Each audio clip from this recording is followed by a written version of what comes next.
My name is Tom Bearden, Lieutenant Colonel, U.S. Army, retired. Spent 20 years, a little more than that, in the active military, mostly in air defense, various other assignments, field artillery, technical intelligence assignment, liaison to Canada, to some technical work going on site in turbulent wakes and reentry systems and so forth at the Canadian Armament Research and Development Establishment, and spent quite a number of tours in basically R&D work in the military, developing missile systems and things like that.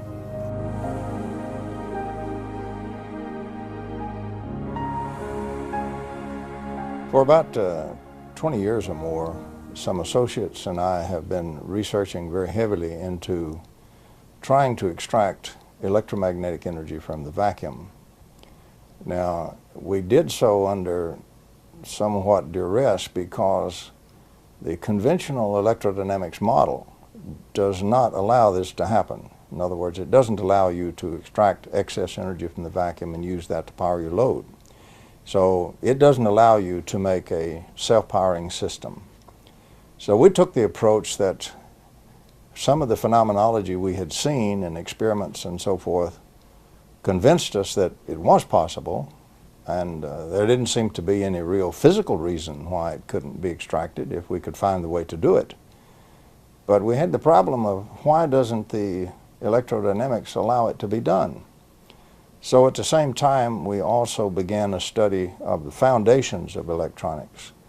In other words, what are the fundamental concepts that are assumed in the theory? Where did they come from? And how did they get in there? And that turned out to be very interesting and very pertinent, because electrodynamics kept getting modified and restricted is what kept happening to it. The original theory that Maxwell had was 20 equations and 20 unknowns, quaternion type equations. What we've done is the closed current loop circuit, where all the carriers have the same mass per charge ratio. All the buckets have the same weight, so to speak. Anytime you build a circuit like that, it's quite easy to show that the amount of energy that circuit collects, when we do this free regauging and we do increase its energy, ever how much it collects, it will then use precisely 50% of that to destroy the thing that let it do that. And it's really the dipole, the source dipole. It will use that to kill itself, so to speak, and have no more excess energy. The other half will go out to the circuit and power the loads and losses. That means less than half gets to the load. Well, to restore that source dipole, in other words, so we can get some more energy in to use, it costs just as much to restore it as was used to destroy it. So we got to put in more than we can ever get out in a load with such a squirrely circuit. And that's the only kind of circuit we've used in power systems since day one. We're still building them. We're still making power systems that deliberately kill them. So we pay the power company to have a giant wrestling match inside its generator and lose. That's really what we pay them for. So that doesn't seem to be the way to run a railroad. It would seem to be much more ideal to freely change the energy of the system, pay a little switching cost so we get it switched over to the load and dump it in the load and let it go, let it power the load. And so you can do it. So the problem we ran into was that the electrodynamics had actually been modified to throw out the very kind of systems that we had seen in our experiments, evidence that could be done, but violates the ordinary electrodynamics. And we can do it and not violate conservation of energy. We can do it in accord with thermodynamics, and we can do it in accord with physics and electromagnetics. Now, this is absolutely rigorous. I don't care how many folks want to check that, it will hold up. It is rigorous. So this was one thing we established from the study of the foundations of electromagnetics. You are permitted to have electromagnetic systems that power themselves and their load, and you don't have to put in the energy. They take it from the vacuum, the active vacuum. Our engineers are taught to throw away about 10 trillion times, for a typical average case, as much energy as they pull out of the vacuum without even knowing it in a generator and a battery.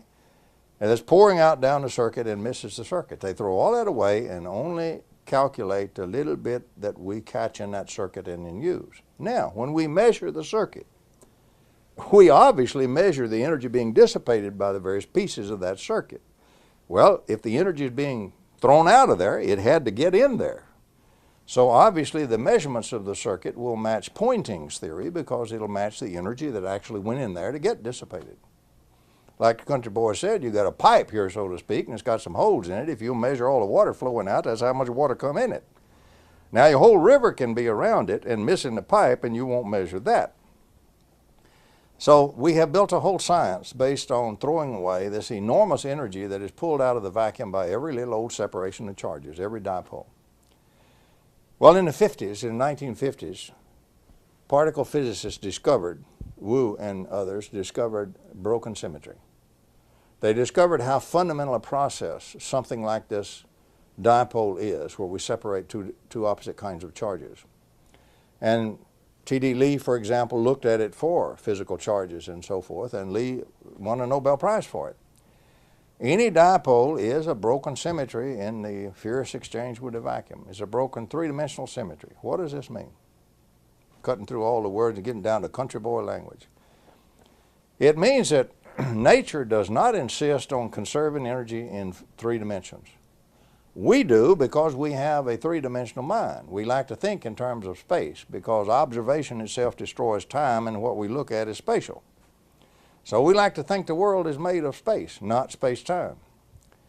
However, nature loves to work in four dimensions. Her fundamental law is conservation of energy must apply in four dimensions. Now, you're not going to beat that one, so never think about that. But there is no law of nature that requires you to come in and say, also it must apply simultaneously in three dimensions. If we build some gadget that makes it apply in three dimensions, we apply an extra constraint on what nature will give us.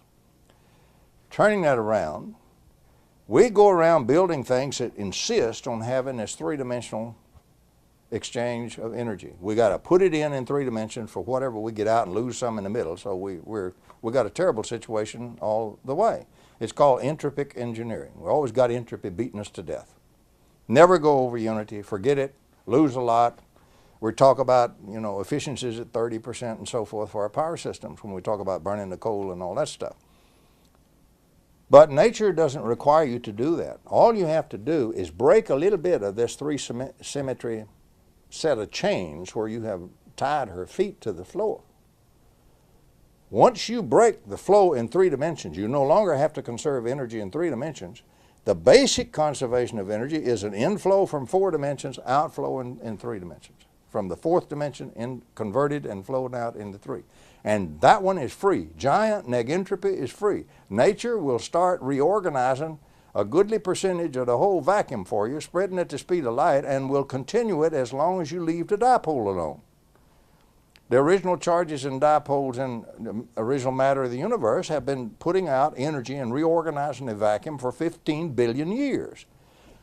Today we're said we can't engineer negentropy when negentropy is the easiest thing in the world to engineer, whereas entropy is the hard way to do it, and that's the way we all do it. The bottom line of this is, if we'll initiate the negative entropy and let it go, it's just like you punched a hole in the ground and you got a big gusher of oil. You don't have to furnish the pressure and you don't have to furnish the oil. Here it comes. And it comes out in real oil that you can use. And the common dipole in every electrical circuit pours out energy in that fashion. The problem is not how to get enormous energy from the vacuum. That problem been totally solved. It was actually solved in 1903 had we understood it. Had we understood what Whittaker wrote. We didn't. But now we do understand it, and we do certify very rigorously with some of the AIS papers that that is for real. The problem now is, how do we catch a goodly bit of this energy and use it asymmetrically? You dump it in a load, let it power that load, and not use half of it to go back over and kill the little dipole. So we set about then to build one that wasn't built that way. Have you been successful? Yes, we have been successful. We have just built our second model. The first model produced 5 times out what we put in. We pay for switching costs. We don't put any energy into it to actually power the system. It comes right out of a permanent magnet, which is a dipole. the reason for using a permanent magnet is very simple. You can pass the flux back in a flux channel back through the permanent magnet, and those poles don't get destroyed. They are welded into the material when you magnetize it. That's not like little charges separated in electrical charges. You knock the charges out and destroy the dipole. So we can bypass one of the big problems with a permanent magnet. We don't have to destroy the dipole. That gives us one solution going in. The other is, how do we catch the energy? Well, that turned out to be fairly simple. We found a material which will separate the magnetic field from what's called a magnetic vector potential. The vector potential flows unceasingly from the magnet. It'll flow from now for the next 15 billion years. You can't slow it down. You can't change it as long as that magnet is there. So you have plenty of energy flow. The question is how to use it. So we use it by diversion. We reason that this flow will replenish. It's like a river. It's like a humongous river. If we dip some energy out of it, it'll replenish the hole we dipped out of at the speed of light. So for all practical purposes, instantly. So we can dip and dip and dip. We have to pay to switch to do that. But we can keep dipping, and the water fills as fast as we dip it. Then if we come down to another area and we let the water that was replenished still interact with something, and at the same time we dump the water that we dipped in there, we will have more energy by far than what we're paying for dipping. So we looked at it as an energy flow process, which it is, and we found a material which would do part of the dipping for us. It will separate the magnetic field from the magnetic vector potential. Yes, there is a history, a long history of over-unity systems. What has happened to them? For example, Nikola Tesla had one. Basically, his big magnifying transformer that he had on Long Island was such an over-unity system. The way that one apparently worked is he got the entire Earth itself in resonance. The crust of the Earth, as you go down in there, is made of highly nonlinear materials, particularly when you get down to the perovskite or whatever you call that stuff. And it will act in the bulk even, it will interact in a sort of a nonlinear optics fashion. It will do phase conjugation. And so eventually what it does is everything going on is feeding energy into the Earth starts to feed energy into that wave that he created. So he gets a lot more energy in his resonant wave fed from outside, from the environment in the interior of the Earth. And that's the way he built up a humongous wave of energy. His idea was you could then put in a tap on it anywhere else on the world and extract it free. And of course J.P. Morgan's take on that was, that's foolish. You can't put a meter on it. So that actually doomed much of Tesla's career at that point when Morgan found out that Tesla, was going to produce the energy freely. Small cost here at a central location, everybody else could tap it for free. It wouldn't have powered the whole world today. It would have powered much of the world in those days. Tesla also, we're pretty sure, put a system in a car and ran a car on it. And the reason we're pretty sure is his nephew who rode in the car with him is still alive and can describe the incident and how the engine had no gas, no input of power, and would still run once Tesla got it started. And we know it's perfectly possible. Tesla apparently knew how to use this giant negentropy process that's universal everywhere. Energy is free for the taking from the vacuum anywhere you want it. We just have to learn to use that. Some of the breakthroughs in the past have been deliberately suppressed. I will name a few. T. Henry Moray was inspired, of course, by Tesla's work, and he demonstrated so many times to so many scientific and engineering groups and people who were skilled in the art. There is absolutely no question that T. Henry Moray had a system that produced about 50 kilowatts out of a 55-pound box. This is well established as you go back and look at all kind of certified tests and everything else that he did. There's all kinds of skullduggery that happened there. I don't think T. Henry Moray ever got a decent chance to ever do anything with that. The Russians even tried to kidnap him at one time. It reads like a James Bond movie, but it's real. It really happened, and it really happened here in the United States. What year was that? This was before the war. This was in the 1930s. In the same general period of time, one of the greatest electromagnetic fellows we ever had, scientist, was Gabriel Krohn. And Gabriel Krohn invented a true negative resistor working on a Navy contract for Stanford University. He was never permitted to reveal the exact way that he constructed his negative resistor. But I used direct quotes where he in fact said we have a negative resistor and we can disconnect the generator from this network analyzer when we got negative resistors in there because they will power the circuit. So that one was in fact suppressed. I don't know whatever happened to it, but it vanished. And he never did reveal the secret of what he called his open path, connecting any 2 points in a circuit. But it is in the literature and is well documented because he was perhaps the leading electrical scientist in the United States at that time. Well, there's another one that went down the tube. Various and sundry people have made casual ones from time to time over the years. I'd estimate probably 50 different inventors have casually invented something. Even if they didn't understand it, they did get it to go over unity. We're never able to get anything done with it. Most of the time they incurred a lot of enmity from the scientific community. Sometimes we're really hounded. And sometimes we're just very naive. Sometimes very naive. Probably the best documented scientifically over unity systems, self-running, self-powering systems, were developed by the Russians before World War II. It's in the French scientific literature, and it's also in the Russian scientific literature. The papers are there. I quote them in many of the things that I published. And you can go check the papers. The theory is there. Many papers are published on this in the Russian scientific literature. They built what we call parametric oscillators. They have an oscillator going and they change in the middle, they switch the actual inductance or capacitance or both of the things so that it becomes a self-oscillation device. And they reached, goodly power for those days of 50 and 100 kilowatt devices. There are many ways of looking at the suppression that's occurred in this area, and certainly I do not wish to talk about it myself, but I've been a victim of quite a bit of suppression. So has any other legitimate researcher in this area. All I can do is give you my ideas and drawn from my own experiences and what I think it is and where I think it's coming from.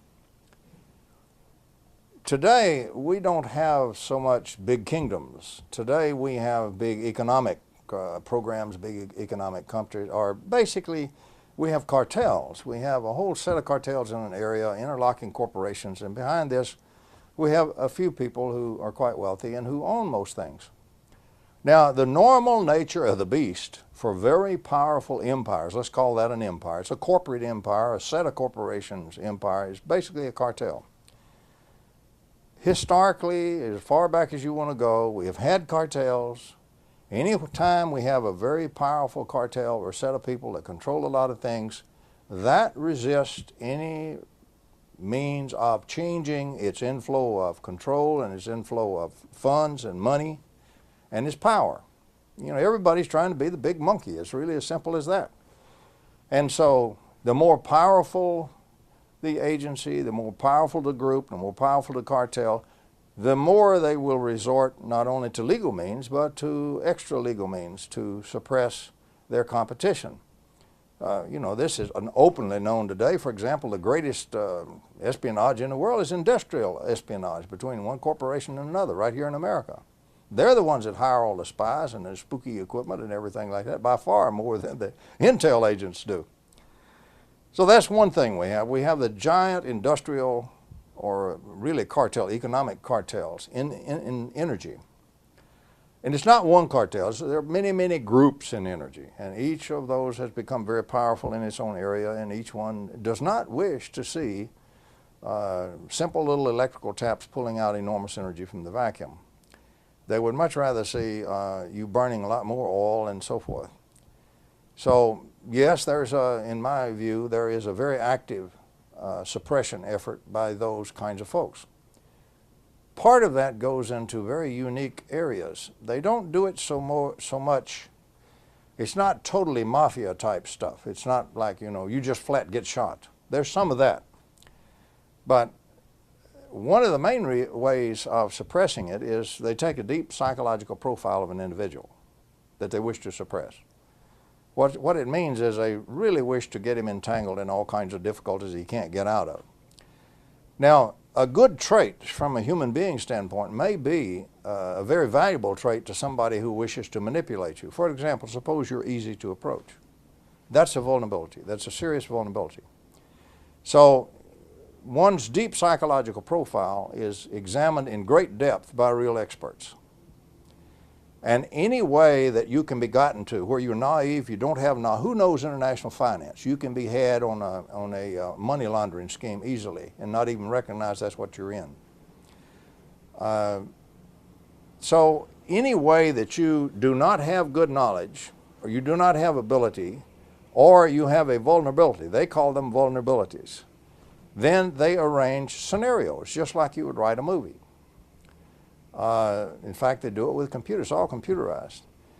And in this scenario, we write a play where this particular vulnerability is going to be exploited in the target.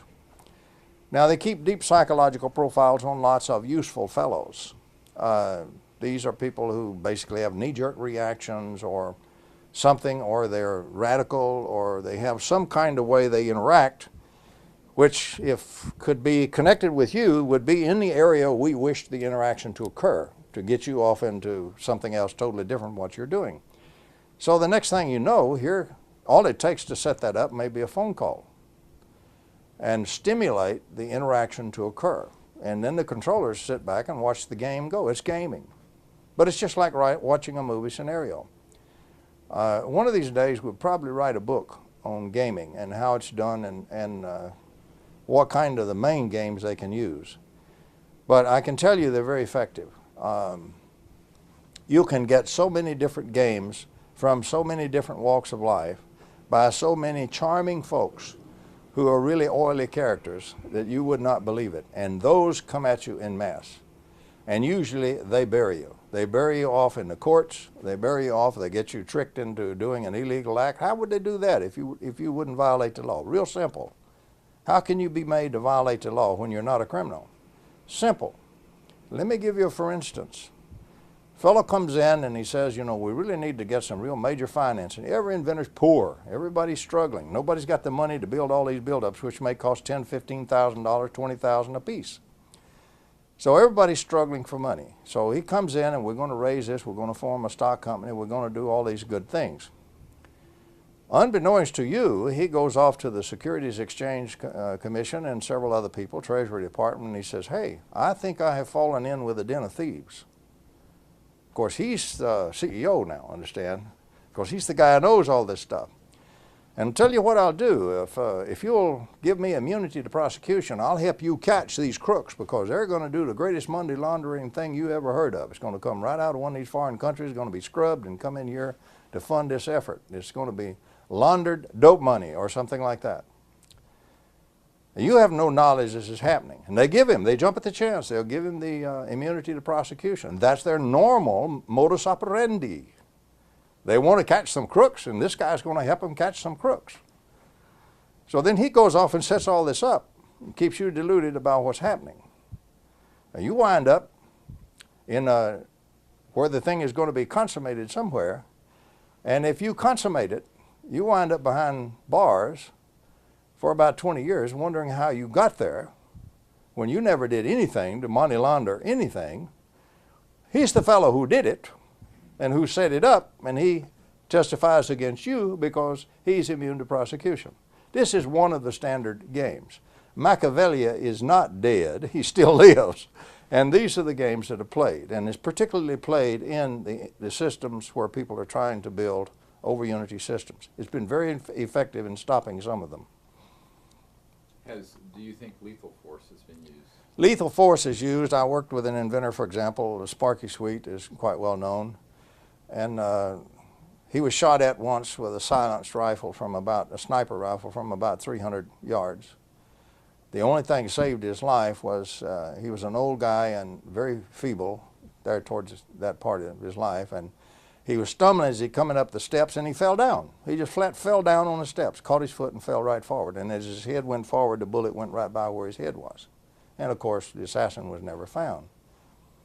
So there are many cases like that. Some are killed. I believe Marinoff, I believe to be a kill. I don't believe Marinoff jumped off a building when he was excited on the way to to talk about his invention and so forth. Gave no indications of it. If I can believe the reports of the people who visited where his body lay on the pavement glowed. And there's only one weapon on earth that will kill a human body and leave where it lies on the cement, let the cement glow under it, and that's a longitudinal wave shooter, what's called a shooter. So I believe, my personal belief, I can't prove this in a court of law, I don't intend to try, but my personal belief is that Marinov was killed. He was probably killed by either the KGB or one of their agents from one of the other Iron Curtain countries, killed with a shooter, thrown off the building to make it look like suicide. The police probably knew about it, that's why they let the body lay so long before they moved it. They didn't want to tangle with the longitudinal waves from it. So yes, there are some rather bizarre things that have occurred to some people. As I say, I prefer not to dwell on that, try to get by as much of that as we can and try to dwell on the science. The only way we're ever going to beat all of this stuff, we have to convince the scientific community that there's real science here. Let me now review some of the implications of what I hope is just now emerging in these energy systems, where we take the energy from the vacuum, turn it into normal electromagnetic energy, and we catch it and use it to power our loads. First of all, every system we got out there has been doing this. We just didn't know it. We thought the generator powered the external circuit. It doesn't. It does not power it at all. All it does is we twist the crank on the generator, the shaft, to turn the shaft, and that forms a magnetic field inside the generator, and that energy in that magnetic field dissipates itself upon the internal charges to force the positive charges in one direction and negative charges in the other and make that dipole, and that's all the generator does. It doesn't add 1 watt to the power line. All the coal, all the oil, all the dams ever built, all the nuclear fuel rods ever consumed, never added 1 single watt to the power line. All they did was keep rebuilding the dipole that we have designed a silly circuit to destroy faster than we can power the loads. Not the way to run the railroad. So we have polluted the planet, we're killing species, we're poisoning our own lungs and our own environment. We don't have to do that. But it's a giant set of cartels, it's a giant financial set of empires, and it's going to continue this way unless we get the attention of the scientific community focused on it, and hopefully get some legislative action focused to force the action to develop these kinds of systems. Now, the implications once we develop them and start to use them, first of all, we don't have to have all this nuclear. Look how expensive and how long it takes to build a nuclear power plant, and then all the radioactive waste you have. You know, they still store the fuel rods on the sites after they're spent. They don't know what to do with them. So you got all kinds of schemes about where you're going to put them. The blunt truth of it, right now we're storing them on site at the nuclear power plants. The other thing is, we don't need to pollute with all these hydrocarbon byproducts. We don't need to pollute the whole biosphere like that. We don't have to burn all that stuff just to make a dipole. Quit destroying a dipole, you don't have to remake it. So if we use the system where we extract it from the vacuum, we can clean up this biosphere. We can also, right now, one of the greatest critical things we have, in my view, the supply of oil is not lost, but the supply of cheap oil has now peaked. We are there. What this means is we will continue to get some oil, yes, but it will be more and more and more expensive year by year by year. Meanwhile, the demand for electricity goes up everywhere in the world, which drives the oil curve again, and what you have is the classic escalation of prices type situation. The demand is up, the supply is down, the supply gets more and more expensive to try to fill it, and so the cost just going to go up, and they're not going to stop. Well, what happens? Somewhere along the line of about 2008, the way I look at it and project it, we're going to have a world economic collapse. The economy cannot stand such increases as is going to come up. And God help us if we have a war in the Mideast, nobody knows what. Maybe 2006, instead of 2008. But I believe by 2008, we will see the world economy collapse. Now, about a year before that, as the economies are crumbling, not everything runs up and like a square wave collapses in one instant. As they start to crumble, and the stress on all these populations and all these leaders and all these nations increases so much, desperate people will do anything. Desperate leaders, particularly fanatical leaders, will do anything.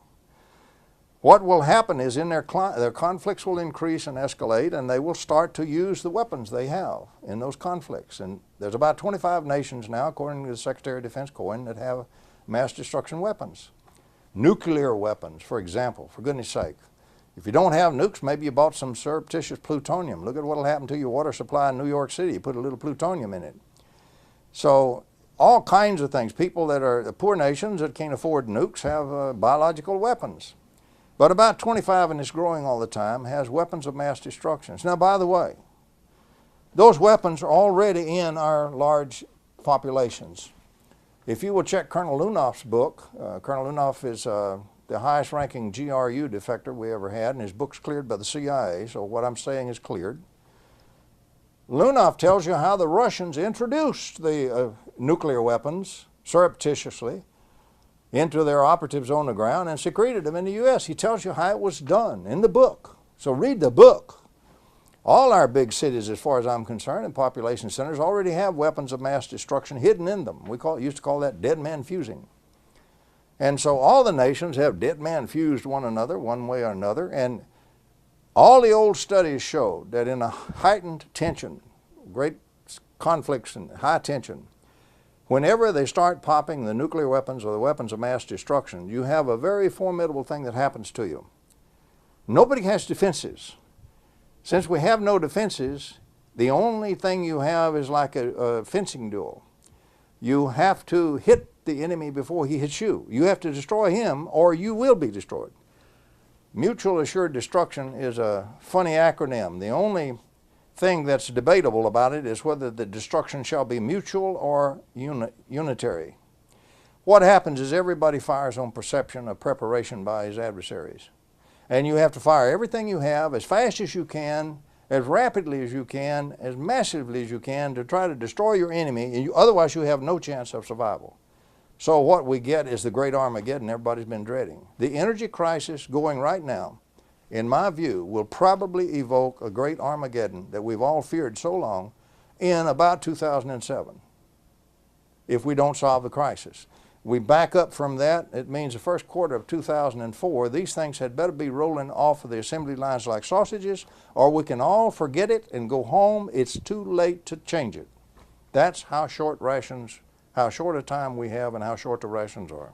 Because of what I view as the stress I view this as the greatest strategic threat to survival of the United States and in fact of civilization itself that has ever existed in my lifetime. Now, the fools may blow the world from other causes, don't misunderstand me, but they're going to blow it from this cause. This I'm quite certain of in my own view. So it means that anything I can do to try to stop that has to be done. What we need is a great Manhattan Project.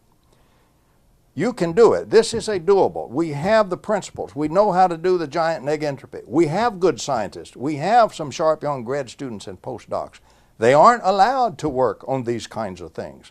For goodness sakes, let's marshal them together like we did in World War II to get the atomic bomb, which we went from zilch, you might say, in 4 years. We had an operational bomb. Let's do the same thing here because survival depends on it. Not only of us, but of civilization. There's even a little evidence, and I don't know really how to put this in perspective. We had one friend, for example, that we worked with very closely who built practical over unity systems. He demonstrated at a conference, for example, an 8 kilowatt system. And then very mysteriously, he and his whole family disappeared. We have found out since, in fact, not long ago, that he's still around, and he's doing very well because he was attired in a very expensive suit and a very nice automobile. But he and his family are okay, even though they disappeared back there. But here was a successful unit that just flat disappeared off the face of the earth. Now, I assume, rightly or wrongly, it has to either be for the great financial empires or it has to be for some kind of black project that somebody needed a power system that would power itself in the load. And they classified it. Whatever it is, I don't know, but whatever it is, the survival of humanity itself and civilization itself is now at stake. And I really believe through the auspices of the U.S. government, regardless of what that kind of program in it anywhere may have, we must bring it forward to save ourselves and save the earth. If we don't, we can keep it secret, or we can keep it in the control group hands, and we shall all go down to oblivion in about 2007. If they don't have a war in the Middle East or something and do it in 2006 or 2005. I'm the co-author of a paper in the literature way back there which reports a successful anti-gravity experiment. I'm not going to do another experiment, not even going to participate in one. Not going to. So, you know, everybody's got a little bit different circumstance, and my circumstance for me to go on living and staying healthy and doing well depends on me avoiding certain areas, and that's one of them. But I can work in energy. I can even work in the medical area. But right now, the medical won't do you any good if we all go down the tube. Exactly. So energy is it. What needs doing immediately deals with the scientific community. If you look at what the scientific community is doing, I'm speaking sadly, but I'm speaking bluntly and truthfully. If you will read the literature, you will find it's almost business as usual. They're not doing anything that has any chance of stopping this problem before the world explodes in our faces. Sure, windmills are good. Burning the oil cleaner is good. All of these things, building a couple of more dams is good if you don't destroy too much of the biosphere, etc., etc. Building some windmills is good. However, that's a spit in the ocean. It doesn't solve the problem. The problem is just exactly like what we had in World War II. We have a problem, it's a doable, it can be solved very quickly because we've got the first half of it already solved, how to get the energy out of the vacuum. So half of it is already done. But we can't get the scientific community to move on it, to turn those young grad students loose and those young postdocs loose. The professor at the university, for goodness sakes, is trapped. He's absolutely trapped. All the universities are greedy. They want the overhead money. He's got to bring in extra money. He's got to get patents. And of course, he's got to get his papers published. So he's caught in a process where he must compete for the packages which are put together and come down for availability to compete for. If he doesn't get those packages and win them, he doesn't fund his grad students, he doesn't get the overhead money, he's going to be lucky if he's working for the grocery store instead of being a physicist. So he's in a mad scramble to try to feel and keep running on a treadmill to meet the conditions that's been laid down on him. And goodness sakes, those packages already prescribe all the research he's going to do and his grad students are going to do. So we've got the whole scientific community working on the wrong problem.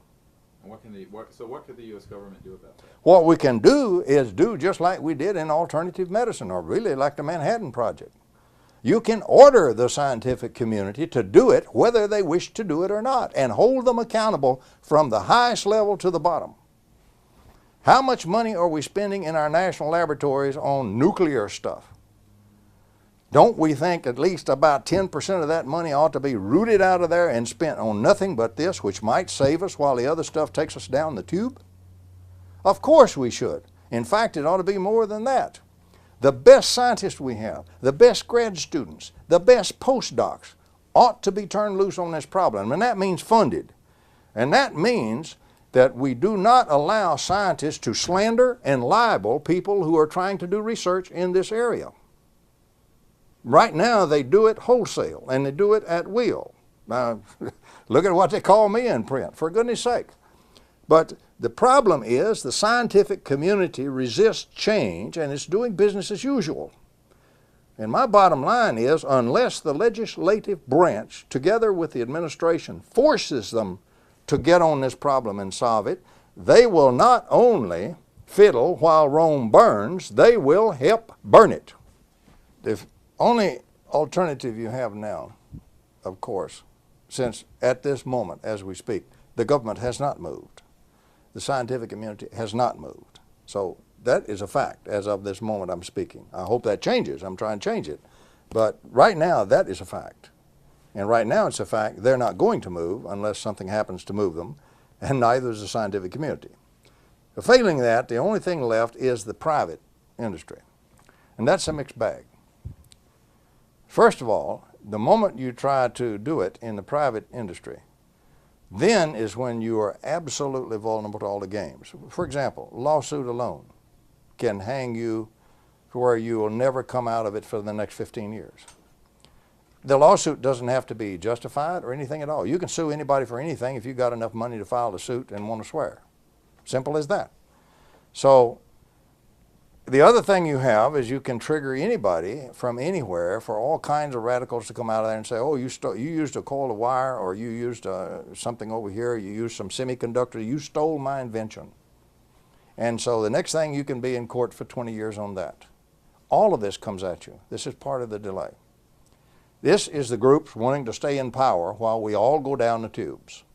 They operate primarily in the private sector. So you're automatically in that arena where the real lions are after you all the time. You're over there trying to find a legitimate deal. Okay, let's talk about venture capital, sometimes called vulture capital. But if you find a good one, it's not vulture, it's venture.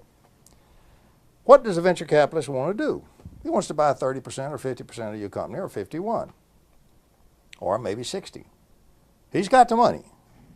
Then the next thing he wants to do is he's going to move you and all your guys right out of there, and he's going to put his own management team in there, and he's going to run it with bean counters.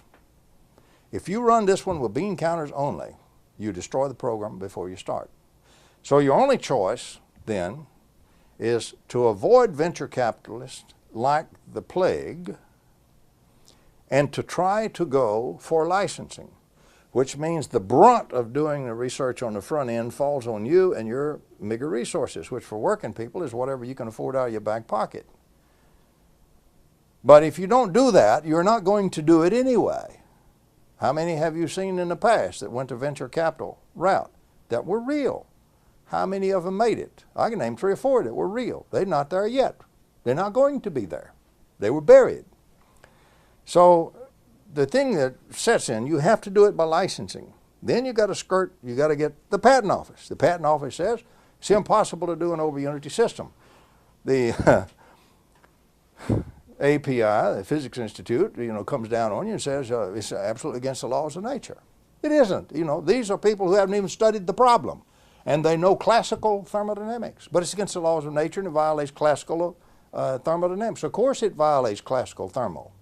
You can't build one of these by classical thermo. You build it by the other kind of thermodynamics.